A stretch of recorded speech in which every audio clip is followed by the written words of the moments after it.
Hey guys, in this video I'll show you how you can chat with Meta AI on WhatsApp. So make sure to watch this video till the end. And let's begin. So first of all, you need to update your WhatsApp. Open up Play Store or App Store and simply search for WhatsApp and make sure that you are using an up-to-date version of your WhatsApp Messenger.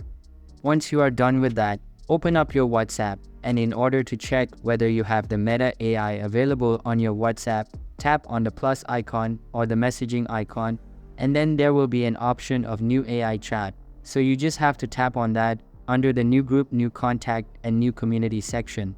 So you just have to tap on this, and you will be able to access the new AI chatbot. But if you cannot see that in the top list, that means it is not available to you yet. If I open up this article from the WhatsApp official, as you can see, this feature is currently only available in limited countries and might not be available to you yet.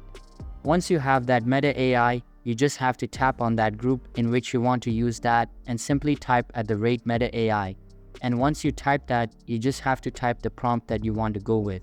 And you can also chat individually from these AI characters. And that's how basically you can chat with Meta AI on WhatsApp. Hope you liked the video. Thanks.